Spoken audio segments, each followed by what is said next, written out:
Vamos lá, padre, deixa eu ver aqui uma pergunta. Quinta-feira Santa à tarde é dia de festa? Veja bem. Vamos falar logo de manhã e de tarde, né? Isso. Porque tem a missa dos Santos Óleos geralmente. A quinta-feira, por excelência, é um dia festivo. A Semana Santa, ela tem, digamos que, 3 pausas para a festa. É a festa de São José, é a Anunciação do Senhor, 25 de março, e a Quinta-feira Santa. São esses 3 dias. Ramos não. Não. Certo. Domingo de Ramos da Paixão do Senhor. Né? Domingo de Ramos não. Mas em domingo em si já é festa. Mas no domingo da de Paixão Ramos, já é diferente. No domingo de Ramos não se canta a glória. Isso é verdade. Né? Tá. Domingo de Ramos não se canta a glória. Okay. Mas existem, durante toda a quaresma, 3 pausas solenes. Podemos dizer assim, 3 pausas solenes. A primeira, a festa de São José, patrono da igreja. A segunda, a Anunciação do Senhor, 25 de março. Sim. E a terceira é a Quinta-feira Santa. Por que a Quinta-feira Santa? Na Quinta-feira Santa acontecem 2 grandes celebrações. Pela manhã acontece a missa, que é chamada Missa da Unidade, Missa dos Santos Óleos. Não é Santos Óleos não, viu? Missa dos Santos Óleos. Porque naquela missa o bispo local irá abençoar e consagrar óleos específicos para os sacramentos, né? Para a dedicação das igrejas, para as ordenações, etc. E à noite, a primeira missa, a missa da manhã já é uma festa. Todos os padres reunidos com o seu bispo, celebrando ali a missa dos Santos Óleos, a missa também chamada de missa crismal, né? Missa do Crisma. Missa do Crisma.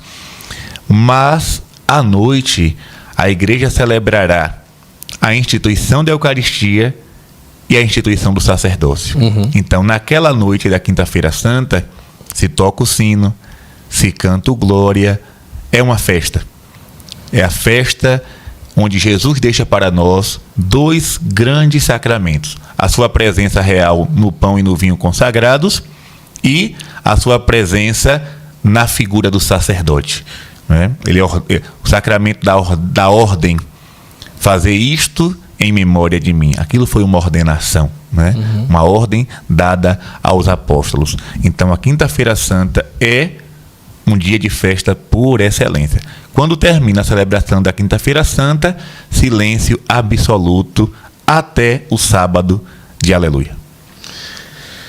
Vamos ver aqui. A Kiara está perguntando se no sábado de Aleluia pode comer carne, no caso, após a missa do Aleluia, né? A missa da noite, da Vigília Pascal, ou só no domingo? Pode. No sábado pode se comer carne. Depois da missa do sábado de Aleluia? Não, já ao meio-dia. Já é ao meio-dia? Já ao meio-dia. Não há nenhuma proibição, né, para se comer carne no sábado. Não há.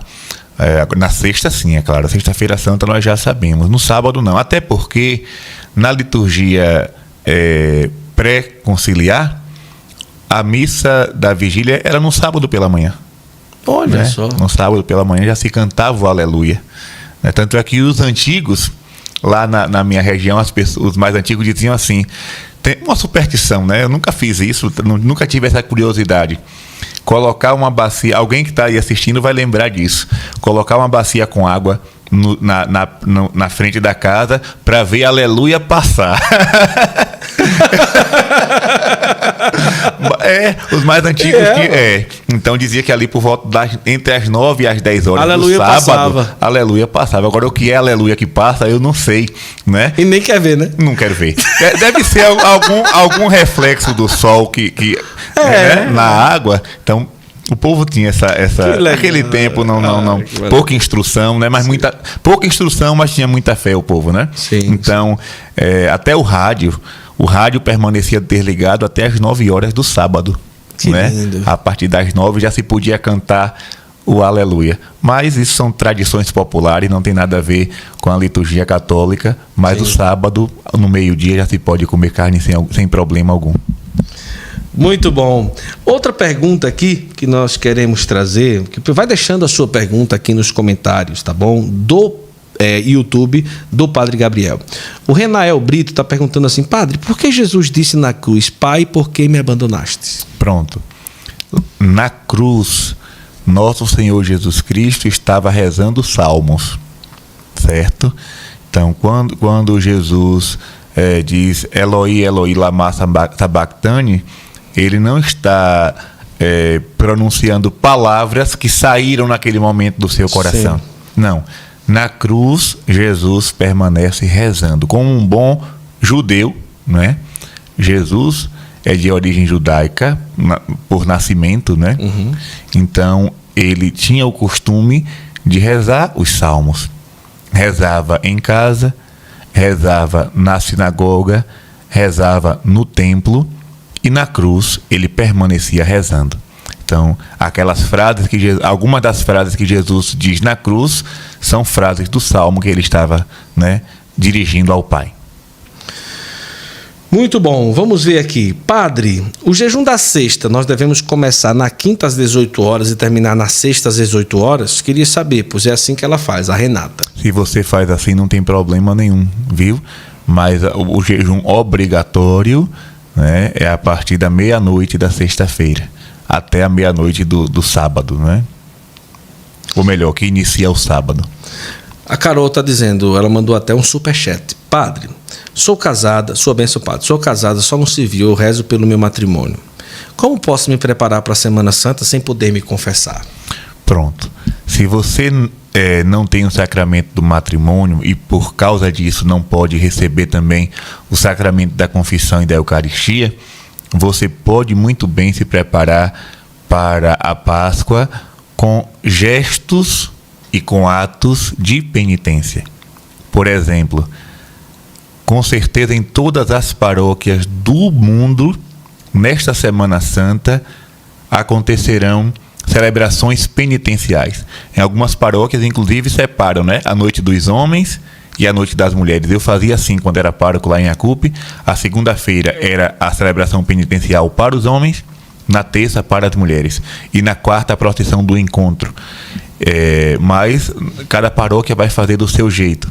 Então, se você participa dessas celebrações penitenciais, se você vai no Domingo de Ramos, participa da procissão, né? Se você vai na sexta-feira fazer a adoração da cruz, tudo isso são gestos de penitência que você pode oferecer a Deus, né? Antônio e Débora, nos Estados Unidos, eles estão dizendo, Padre Gabriel, aqui nos Estados Unidos, muitos pastores estão voltando para a Igreja Católica. Legal, né? Deus seja louvado. E outros que ainda não acordaram possam trilhar o mesmo caminho. Nós temos o exemplo daquele pastor Scott Hahn, né? Scott Hahn, ele era pastor, se não me engano, da Igreja Batista. Se não me engano, da Igreja Batista. Não estou lembrado direito. Ele se converteu ao catolicismo, escreveu inclusive um livro muito bonito chamado Todos os Caminhos Levam a Roma. Eu li esse livro em um dia. É um livro ele escreve no estilo de romance policial, né?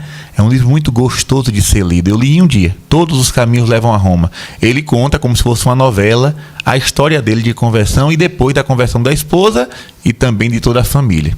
Então, ele voltou para a igreja, assim como muitos outros pastores estão retornando, porque, gente, é aquela coisa. Quando a gente começa a estudar a teologia de forma séria, é impossível passar por cima da patrística. Porque assim, o protestantismo ele começa em 1517 com Martinho Lutero, né? Dali vem toda a divisão, toda a confusão. Por isso eu nem chamo de reforma protestante, eu chamo de desordem protestante, né? De revolta protestante também podemos chamar, mas não foi reforma coisa nenhuma. Quem fez a reforma na igreja foi São Francisco de Assis, foi São Bernardo de Claraval, Santa Teresa d'Ávila, São João da Cruz. Esses fizeram reformas, né? Porque permaneceram na fé verdadeira. Martinho Lutero não. Martinho Lutero se afastou, dividiu, corrompeu. Mas assim, todo pastor... Uma vez eu fui numa livraria, estava lá pesquisando livros de cristologia, e um rapaz chegou assim perto de mim, bem vestido. Aí, você poderia me indicar um livro de cristologia? Aí eu disse, por que você está procurando um livro de cristologia? Ele disse, porque eu sou um pastor e estou estudando, né? E eu sei que tem muitos autores católicos que escrevem muito bem sobre isso. Aí eu disse assim, eu vou lhe indicar o melhor dos nossos tempos, que é a trilogia Jesus de Nazaré, do Papa Bento XVI, né? São os melhores livros de cristologia do nosso tempo. Jesus de Nazaré, escrito por Bento XVI. E por incrível que pareça, ele me respondeu: esse eu já tenho. Esse eu já conheço e sei que é bom. Ou seja, um pastor lendo um livro de cristologia escrito pelo Papa Bento XVI. Porque ele sabia da inteligência, da capacidade que o nosso Papa Emérito tem. Então, aí ele me pediu outro, eu fui indicando outros. Mas para dizer o seguinte: toda teologia séria vai ter que passar por autores católicos. É impossível ler a patrística, não se deparar com Santo Agostinho, com Santo Ambrósio, com São João Crisóstomo, com São João Damasceno, Santo Irineu de Leão. Como é que eu vou estudar a fé cristã sem passar por estes homens? Verdade. Como é que eu vou entender a pessoa de Jesus, Jesus sendo Deus, a união hipostática do Verbo? Como é que eu vou entender essas coisas todas sem passar por aqueles autores que eram padres e bispos da Igreja Católica? Então, todo pastor ou pastora que queira fazer uma teologia séria, ela vai se deparar com esses escritos e vão saber que ali estava a Igreja Católica. Ali se fala de missa, de confissão, de unção dos enfermos, de ordenação. Então, só não acorda para a vida quem não quer. Quem bota a mão no olho assim e diz: não, isso aqui eu pego, isso aqui eu não pego. Aí faz a sua escolha, funda a sua própria religião e sai vivendo da forma que quer. Eu prefiro ficar com a original. Rejeito imitações. Vocês estão conferindo aí o áudio? Eu estou pensando se o padre está falando muito perto, se está estourando, Maurício. Tá não, né, Maurício? Tá estourando não, né? Tá beleza. Que ele tá falando perto, tá com medo de ficar estourando. Beleza. Ezequiel tá perguntando assim, padre. Padre, as pessoas que moram na zona rural, participando apenas das celebrações da palavra, cumpre o preceito de participar da Santa Missa? E aqui eu coloco Semana Santa também. Pronto, veja bem. A celebração da palavra, que no princípio era chamado de culto dominical, mas depois foi mudado para não se confundir com o protestantismo. A celebração da palavra, ela existe justamente para os locais onde os sacerdotes não conseguem atender. Por exemplo, durante toda a minha adolescência, quando eu falo toda, é toda. Quantos anos? De quando eu nasci até os meus 15 anos. Certo. Não tinha missa dominical na minha região. Era a celebração da palavra.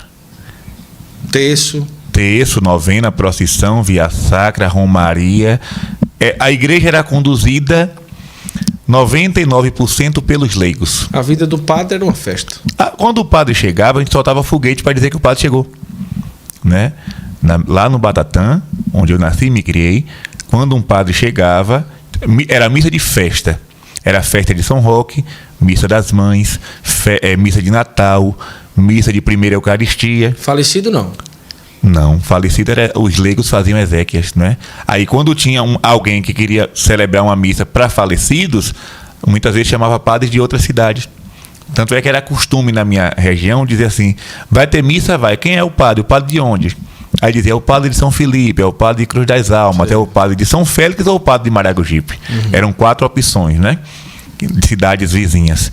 Então, quando o padre chegava, era sinônimo de alegria. O padre chegou. E ali ele fazia os batizados, fazia casamento quando tinha, visitava os enfermos que estavam, né, mais próximos, mas durante todo o ano a igreja era conduzida por leigos. E eu vivi nesse meio, né? Então, se você mora na zona rural, não tem padre, vai fazer o quê? Vai para a igreja, participa da celebração da palavra, dos terços, das novenas, das celebrações de piedade que qualquer leigo pode celebrar. Agora, quando o padre chega, tem que aproveitar. Pronto, aqui, padre, está perguntando como vencer a timidez na hora da confissão. Quando o padre pergunta: tem mais algum pecado? A voz some. A voz some, a pessoa está dizendo aqui. E aí? Olha, veja bem, primeira coisa, para vencer a timidez na confissão, é preciso olhar o sacerdote como Cristo. Né? Você não está contando sua vida íntima para um desconhecido ou para o padre amigo da sua paróquia. Não é isso. Eu, quando faço minha confissão, eu não estou contando minha vida íntima para ninguém. Eu estou contando a minha fraqueza para um sacerdote de Cristo, ou seja, para a pessoa de Cristo que está ali para me perdoar. Então, quando você pensa assim, é um ato de fé isso, né? Você olhar para o sacerdote, né? Saber que mesmo com suas limitações, ele ali está representando Jesus, isso é um ato de fé. Então, quando você faz isso, a timidez ela vai embora, né? E ali você abre o coração, não precisa entrar em detalhes, tá entendendo, minha gente? A não ser que o pecado demande, né, falar em detalhes. Mas você pode ser direto, dizer, padre, foi isso. Ele não vai se escandalizar, porque coisas piores, com certeza, ele já deve ter escutado, né? Então, não vá com receio, não vá com medo, não vá com timidez, mas abre o coração como uma filha, como um filho diante do Pai. Acuse as suas faltas com humildade, né? Porque às vezes a timidez vem do orgulho, viu, Guto? Uhum. A pessoa não tem a humildade de dizer errei, aí que fica escamoteando a confissão. Então, não, seja humilde. Todo mundo erra. Você não é a primeira pessoa a pecar, você não é a primeira pessoa a fraquejar. Todo mundo tem o seu calcanhar de Aquiles. Então, por que ter dúvida? Por que ter vergonha, né? Vá com o coração aberto. A Sônia está perguntando, padre, o que devemos rezar na vigília da quinta-feira para a sexta-feira santa? Fazer adoração? Ficar em silêncio? Pronto. Quando termina a missa, é bom que as pessoas saibam disso. O Tríduo Pascal são 3 dias em uma celebração única. Por que eu estou dizendo isso? Perceba. Você vai para a missa à noite da quinta-feira santa. Ao término da celebração, o padre não vai dar bênção final. No caso, não termina. Não termina. Não acabou a celebração. Ali, não tem bênção final. O Santíssimo vai ser levado para um lugar reservado. E lá, as pessoas ficarão em adoração até certo momento. Alguns ficam até a madrugada inteira, mas não é obrigado. Então, ficaremos em adoração até um certo momento. Uhum. E a liturgia diz: todos se retiram em silêncio. Por quê? Porque Jesus vai para o Horto das Oliveiras. Uhum. Quando termina a festa da Páscoa, da ceia pascal, ele vai para o Horto das Oliveiras agonizar. Começa ali o sofrimento de Jesus, né? O galo canta e começa o sofrimento. Então, os cristãos saem em silêncio, sem a bênção final da liturgia, tá entendendo? Na Sexta-feira Santa, entraremos na igreja em silêncio e a celebração começa em silêncio, sem o em nome do Pai. Você vai perceber que o sacerdote entra, quem nunca foi, vai esse ano para saber como é. O sacerdote entra em silêncio, sem canto, sem nada, e se prostra diante do altar. Quando ele se levanta, já é para rezar o Oremos. Reza o Oremos e começam as leituras. Quando terminar a celebração da cruz, que não é missa, na Sexta-feira Santa não tem missa em lugar nenhum, quando termina a celebração da cruz, tudo termina em silêncio, sem bênção. Todo mundo vai para casa, em silêncio. Na noite do sábado, todo mundo volta para a igreja, será acendida uma pequena fogueira. Naquela fogueira irão acender o círio pascal, que entrará na igreja com as luzes apagadas. É um ritual muito bonito. A igreja é linda, é maravilhosa. O círio entrará com a igreja com as luzes apagadas, todo mundo de vela acesa, até se cantar o Aleluia. E aí, no final daquela celebração, será dada a bênção final. Então, é uma solenidade que começa na quinta e só vai acabar no sábado, à noite. Então, o cristão católico é convidado aí nos 3 dias. Obrigação do cristão, né? Participar dos 3 dias, claro, se na sua localidade tem. E na adoração da sexta-feira, se ficar um grupo de pessoas em adoração, vocês podem rezar o que quiserem rezar, vocês podem cantar, mas tudo de uma maneira muito sóbria, muito silenciosa. Não é para cantar canto de louvor, cantos animados. São cantos penitenciais, cantos que levam à contemplação, porque aquela noite é uma noite silenciosa.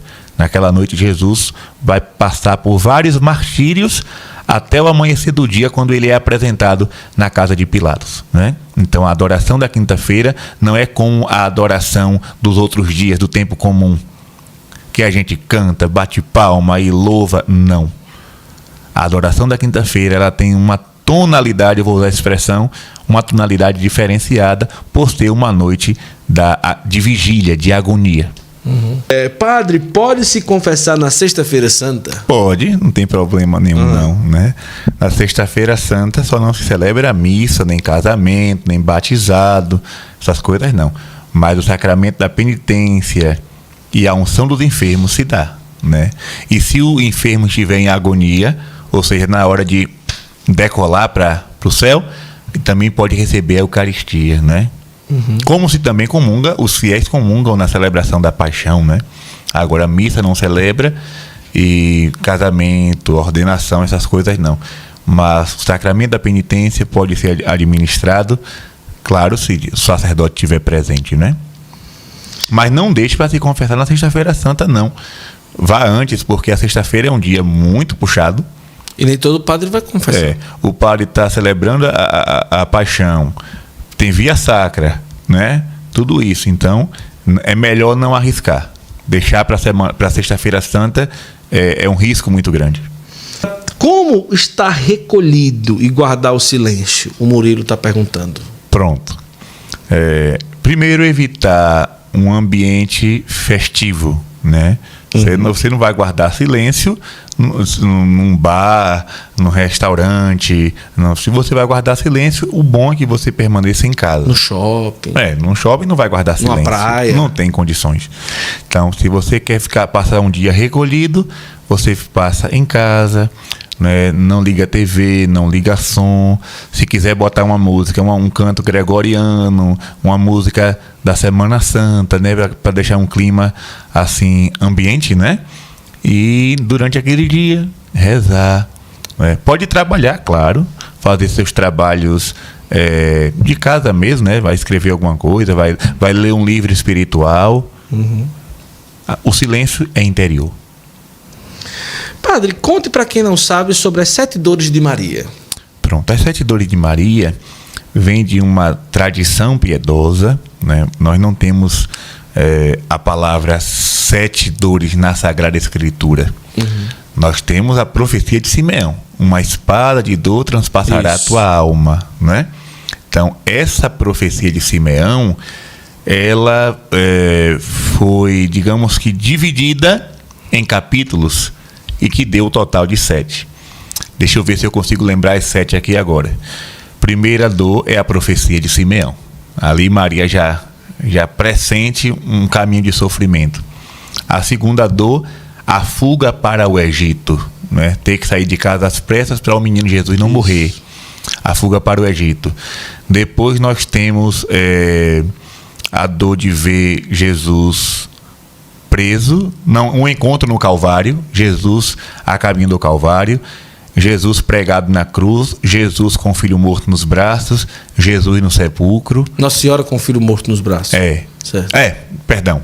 Nossa Senhora com o filho morto nos braços, o sepulcro. E Jesus colocado num sepulcro. Não sei se eu contei as 7 direitinho, mas são mais ou menos esse. O senhor contou o encontro O encontro a caminho do Calvário. Então, pronto. Jesus morto na cruz, Jesus colocado nos braços de Maria, Jesus colocado num sepulcro. Então, estes 7 capítulos podemos dizer assim, da Via Crucis de Nossa Senhora, né? A Via Dolorosa de Nossa Senhora. São 7 espadas ou são 12? 7. 7 espadas. 7 espadas. No coração Nossa Senhora das Dores, na imagem. Porque 7 simboliza a plenitude, certo, a totalidade. Só de Nossa Senhora das Dores que tem as 7 espadas no coração? Às vezes tem. A de Nossa Senhora da Piedade também tem. Da Piedade também tem. Às vezes a da Piedade também tem. Mas isso para dizer que a dor que Maria sentiu foi uma dor completa, né, digamos assim. Ela sentiu na alma aquilo que Jesus sentiu no corpo. Certo. Padre, eu fui convidado para o aniversário infantil. O que eu faço? Gente. É Edilane. Eu conheço a Edilane, mas eu acho que é porque é na Semana Santa. Veja, ela não explicou, mas eu entendi, né? Foi convidada para o aniversário infantil. Ô, minha filha, É uma grande amiga, a mãe da criança, ela disse. se foi no tríduo pascal, você conversa com a família. Olha, eu não posso ir para o aniversário. Você pode até em um outro momento ir lá dar o presente para a criança. Antes de começar a festa. Antes de começar a festa ou depois, vai lá dar um abraço na criança, dá o presente e volta, né? Porque o cristão, ele tem uma obrigação religiosa, né, de participar da quinta, da sexta e do sábado. Então, se tem um aniversário nesses dias, você não pode trocar o essencial pelo opcional. E se a festa for em outro horário? Se a festa for em outro horário que não seja da celebração em si? Querendo ou não, vai sair do clima da Semana Santa, né? Eu aconselho, aqui é um conselho, você pode fazer o que você quiser, mas o conselho é ir em um outro horário, dar o presente, abraçar a família e dizer, olha, eu não vou estar na festa porque eu vou estar na igreja, hoje é uma celebração que eu não posso faltar. Ok. Falou em obrigação da igreja, eu falto até aniversário de pai e mãe. Isso aí, olha, minha gente, Deus em primeiro lugar. Amar a Deus sobre todas as coisas. Todas as coisas é festa, é família, é emprego, é dinheiro, é passeio, tudo sobre todas as coisas. Então, o que é de Deus, eu não posso deixar para depois. Se meu pai, minha mãe, minha irmã, meu sobrinho, minha avó, vai ter uma comemoração, é na Semana Santa. Sinto muito, eu lhe dou o presente, mas eu tô na igreja. A Beatriz está perguntando, padre, se ela pode estudar o assunto da escola na Sexta-feira Santa ou deve se abster nesse momento. Se você puder, minha filha, na Sexta-feira Santa não fazer isso, é bom. Se você estudar, você não comete pecado nenhum, tá entendendo? Se você pegar um livro para ler na Sexta-feira da Paixão, você não vai estar cometendo pecado. Mas se você puder deixar para ler no sábado, né, eu acredito que você não vai ficar burra, nem menos inteligente por causa disso. Pelo contrário. Vamos lá, próxima pergunta. Graças a Deus aqui, ó. Lembrando que as perguntas que eu estou olhando é no canal do Padre Gabriel. A Maria Ivonete, se for na quinta ou na sexta, eu falto até o meu próprio aniversário. Tá certa. Ela colocou aqui. Tá certa. A Dida colocou que o senhor é um anjo. Um abraço, Dida. Dida tem essas, como é que diz? Essas visões que só ela tem, né? Dida é um amor de pessoa. É uma amiga, irmã do coração lá da Bahia. De vez em quando ela vem com essas conversas. Padre, o senhor é um anjo. Gente boa demais. Não sou, não. A família toda, né? A família toda. Padre, sua bênção, Alessandro. Onde surgiu a tradição de malhar o Judas no sábado de Eu já gosto de malhar o Judas. O senhor já fez alguma vez? Oxente. E foi? Aí como é, padre? Tanto já fiz o Judas como já assisti aí malhar. Bota um boneco e peia. Na verdade, a tradição, eu não sei lhe dizer como ela começou. Certo. Não sei dizer. Já malhou. Não sei dizer quando começou, mas sei dizer como começou. Então, Judas. Sempre houve uma crença popular, a igreja não fala nada disso, viu? Não é da igreja, né? Não, não tem nada a ver com a igreja católica. Então, assim, a igreja nunca fala a respeito do destino de Judas, nada. A igreja só sabe o que está na escritura. Judas, com remorso, se enforcou e ponto final. E ele é chamado na Sagrada Escritura de filho da perdição, né? Filho da perdição. Eu acho que isso já quer dizer muita coisa. Um homem que na Bíblia é chamado de filho da perdição, eu acho que isso já diz muita coisa. Mas assim, uma crença popular, claro, vai também para o lado da vingança, né? De querer fazer com Judas o que ele fez acontecer com Jesus, né? Ou seja, descarregar a raiva. Descarregar a raiva. Judas traiu Nosso Senhor, foi um homem, digamos que sem sorte, né? E aí o povo, já que ele fez Jesus sofrer, vamos fazer ele também? Aí faz um boneco. Então, fazem um boneco de... Isso é no Brasil inteiro, né? Muitos lugares do Brasil tem essa tradição. Se faz o boneco de barro, enche de bomba, né? Bomba? Enche de bomba. Do pé até a cabeça. E na cabeça bota a bomba maior. E aí amarra ele num pedaço de madeira onde ele fica rodando. E aí acende no pé. Aí acende no pé e ele começa a rodar. Aí vai explodindo as pernas, explodindo a barriga. E os cabos do barro não vai na pessoa, não? Vai voando. E vai explodindo os braços. E por último, é a explosão maior, que é a da cabeça, né? Outros são de palha. Outros Meu são de Deus, palha. as crianças saiam da sala. Outros são de palha, vai queimando, né? Vai queimando como na Inquisição. Meu Deus do céu. Eu só sei que essa tradição é muito antiga. Eu já vi Guto. dando paulada aqui, boneco de pano. Da paulada também, não é? É, pacote completo. Às vezes apanha de surra de cacete, às vezes quem pega fogo, às vezes explode com bomba, né? Um homem bomba, um homem terrorista, né? Mas não tem nada a ver com a igreja. Nada a ver com a igreja. Isso aí é popular. Festa popular. Malhar o Judas. E lá tem até hoje no Batata? Não, acabou a tradição. Antigamente, eu lembro, eu era criança, eu vi os caminhões passando com os bonecos em cima. Né? Aí o povo gritava, lá vai o Judas, a gente corria atrás. Aí a gente saía correndo atrás do Judas pra ver. Pra ver. E antes da queima do Judas tem um testamento. Na verdade é uma festa. Um testamento? Porque assim, na queima do Judas acontece no sábado de Aleluia, no sábado à noite. Então ali tem leilão. Se faz um leilão, se faz uma pequena quermesse, tem uma festinha, né, para o povo se divertir, e tem o testamento do Judas antes de queimar. Então, no testamento do Judas, ele vai deixando coisas para o povo do lugar. Então, tem a pessoa que lê o testamento em voz alta. Aí, por exemplo, um verso, né? Judas morreu, não teve o que deixar, deixou a camisa para Guto usar. Né? São versinhos, quadrinhas. Então, se usa, geralmente escolhem aquelas pessoas mais enraivadas do lugar. Para poder tirar onda. Exatamente, aquelas pessoas que não aguentam brincadeira, aquelas pessoas sisudas. Aí coloca o nome lá no testamento para provocar, né? E aí a pessoa lê o testamento. Tem gente que tem lugar que dá briga. Olha o testamento do Judas tem lugar que é uma confusão, a pessoa não aceita o testamento. Lá em Acupe, tinha também a tradição do Judas, e uma senhora muito idosa, ela disse: padre, uma pessoa da igreja fez uma coisa errada, né? E aí, no dia da malhação do Judas, botaram o nome dela no testamento. Aí foi motivo de confusão, né? Mas existe o testamento do Judas, que é lido, o que foi que Judas deixou para fulano, beltrano, cicrano, e depois acende o boneco e o couro come, né? Então, aí, e tinha uma música. A música era mais ou menos assim, lá na minha terra. A letra dizia assim: vamos ver queimar o Judas traidor, vamos gargalhar na hora da dor. Vixe, Maria. Hoje é um absurdo, né? Hoje falar de uma coisa como essa é um absurdo, sei lá, cada um pode dar um nome para isso. Mas naquela época era tudo muito normal. Não existia bullying.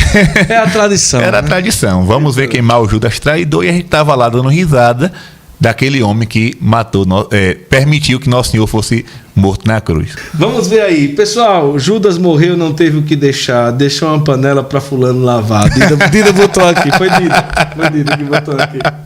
Dida. Muito bom. Vamos lá, vamos para a próxima pergunta. O pessoal gostou, viu, padre, desse negócio do Judas aqui. Vocês não inventem isso não, mesmo. Pelo amor de Deus. Deixa essa tradição para lá. Vamos lá, padre. Padre, eu posso descobrir o meu crucifixo em casa e assistir a celebração da Sexta-feira Santa? Deve ser online. Sim. E usar o crucifixo de casa. Só se na sua localidade não tiver celebração presencial. Né? Se não tem presencial, você pode acompanhar de casa. Pronto. Como não confundir Semana Santa com feriado?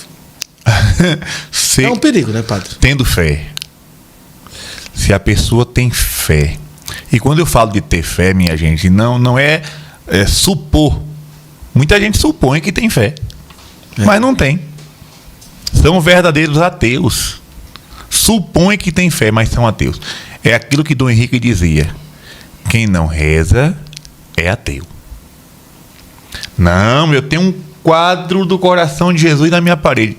Se você não reza, você é ateu. Aquele quadro é uma peça decorativa, uma peça tradicional, uma peça cultural. Ah, não, mas eu tenho uma imagem de Nossa Senhora Aparecida. Você reza. você crê de verdade. Então, para não fazer da Semana Santa um feriadão prolongado, eu preciso ter fé. O que adianta dizer eu tenho fé em Jesus, aí passa a semana toda numa chácara, com a família, comendo, bebendo e roncando, não vai na igreja, não celebra nada, não faz jejum, nada. Que fé é essa, minha gente? Para ter uma fé dessa, é melhor ser ateu. Porque se eu digo que sou ateu, eu estou sendo pelo menos sincero. Se eu digo que sou ateu, eu sou pelo menos sincero. Mas eu fico dizendo que sou cristão, que sou católico, que amo Jesus, mas na prática, oh meu Deus, é como aquele camarada que tem a esposa dentro de casa, eu te amo, mas tem mulher fora, não trata bem. Que amor é esse? Da boca para fora, esse amor Deus não quer. Né? Então, o simples fato de você ter fé vai lhe levar a viver a Semana Santa de uma forma diferente. Eu quero falar da Semana Santa em casa. Tem aquela tradição, não liga som, não liga TV, não limpa a casa, não sei o quê. Padre, é interessante fazer também dentro de casa uma vivência, e não só ir para a igreja, mas dentro de casa. Como que seria o ideal na nossa família criar esse espírito da Semana Santa? Veja bem, quando a família toda é católica, isso é mais fácil de resolver, porque todo mundo vai concordar. Porque senão pode ser que tenha uma briga grande, né? Mas se hoje a família, quase todas as famílias são mistas, né? São mistas em todos os sentidos. Então, assim, se na família só você é católico, você não vai impor para a sua família um comportamento, uma regra. Porque senão a Semana Santa vai se transformar numa guerra. Então, primeiro, viva você. Você, de forma pessoal, de forma individual, você indo para a igreja, rezando, tudo direitinho. Se sua família toda é católica, vocês podem, né, também transformar a casa em um ambiente. Não é que vão ficar todo mundo em silêncio, não, que vocês não são monges. Não são monges, não são monjas de mosteiro carmelita beneditino. Não é isso, não. Vocês vão conversar normalmente, vai ter o momento da ceia, vai ter o momento da confraternização, mas tudo de uma forma muito piedosa e com muito amor a nosso Senhor Jesus Cristo.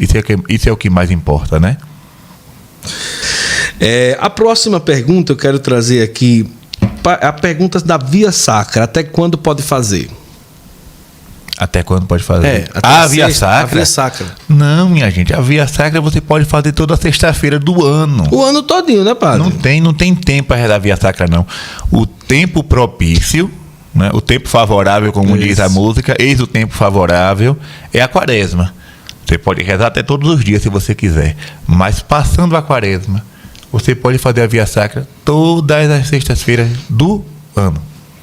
Pronto, tá aí, tá respondida essa questão aí da via sacra.